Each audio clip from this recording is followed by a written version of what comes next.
जहां पर भी आपको लगे कि आपका टाइम वेस्ट हो रहा है, लीव दैट क्वेश्चन इमीडिएटली। पढ़ने में लंबा है, छोड़ दो। सर कोई भी चीज हमें फॉर्मूला नहीं क्लिक करी, छोड़ दो। पहला पेन ही वो चलेगा जो आपको 100% आता है, कि आपका जो टेक ऑफ है वो अच्छे से हो। आप बस पहले 2-3 सवाल आपके एकदम टिक टिक टिक सही से सॉल्व हो जाएं, उसके बाद में आपको जो अच्छा लगे वो वाला क्वेश्चन कीजिए। तो लिस्ट एक तैयार की है, this is obviously projected list. हो सकता है पहले ही डिस्क्लेमर दे देता हूं कि आपकी क्लास में या फिर आपके पेपर में ऐसा हो सकता है बड़ा कैलकुलेटिव क्वेश्चन आ गया सर, उसमें कैलकुलेशन की तो 5 मिनट लग रही है या 4 मिनट लग रही है। प्रीवियस ईयर एनालिसिस, आज तक का एक्सपीरियंस इकट्ठा करें तो इनके क्वेश्चंस बच्चों को आसान लगते हैं सॉल्व करने, उनको टिक करो। या फिर आपको बीच में कोई अपने मर्जी का चैप्टर घुसाना है तो वो भी घुसा लेना। मेरा बोलने का मतलब सिर्फ इतना ही है कि जब आप पेपर में एंटर करो, पहला क्वेश्चन आपको इनडेफिनेट इंटीग्रेशन का दिखाई दे तो उस पे कलम मत चलाने लग जाना भाई, बस इतना बोलना चाह रहा हूं। दूसरा क्वेश्चन आपको एक बहुत बड़ा सा कोई पैराग्राफ दिखाई दे और कॉन्टिन्यूटी डिफरेंशिएबिलिटी का, तो उस पे कलम मत चलाने लग जाना। बस मेरी इतनी सी ही रिक्वेस्ट है, क्योंकि ऐसा करके आप अपने रैंक और अपने मोटिवेशन को कम कर देते हो। तुम्हें नहीं पता चलता, तुम होते तो स्पीड में हो कि अरे क्वेश्चन करने क्वेश्चन करने क्वेश्चन करने, जाके तुम रुक गए जिसमें उसने पहले ही एक कहानी लिखी हुई है, उसको पढ़ने में 10 मिनट लगेगी। तो किसी भी ऐसे क्वेश्चन पे पेन ना चलाएं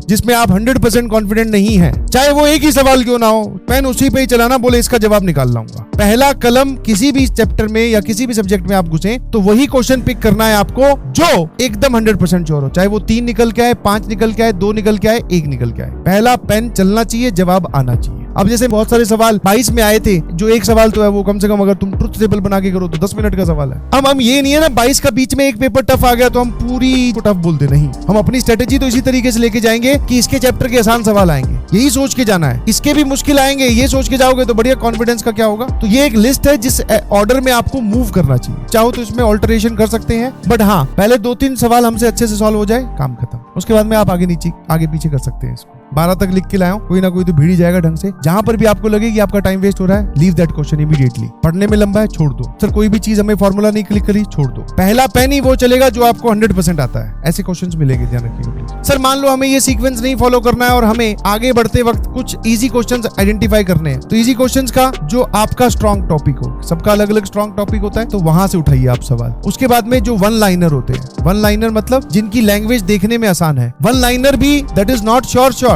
कि वो एकदम आसान ही होंगे, 1 लाइनर भी कई बार उलझा देते हैं, बट सर जिसमें कहानी लिखी है, मल्टीपल स्टेप्स है, उससे तो आसान होगा। तो this is a past experience जो मैं आपके साथ शेयर कर रहा हूँ, ठीक है। 1 लाइनर जो होते हैं, जो आपके स्ट्रॉन्ग टॉपिक से हो, इस तरीके से आप देख सकते हो, जिनकी स्टेटमेंट छोटी हो। और आप गणित की बात कर रहे हैं स्पेशली, सर सवाल नहीं सॉल्व हो रहे। पहली बात मैथ्स के हैं, दूसरी बात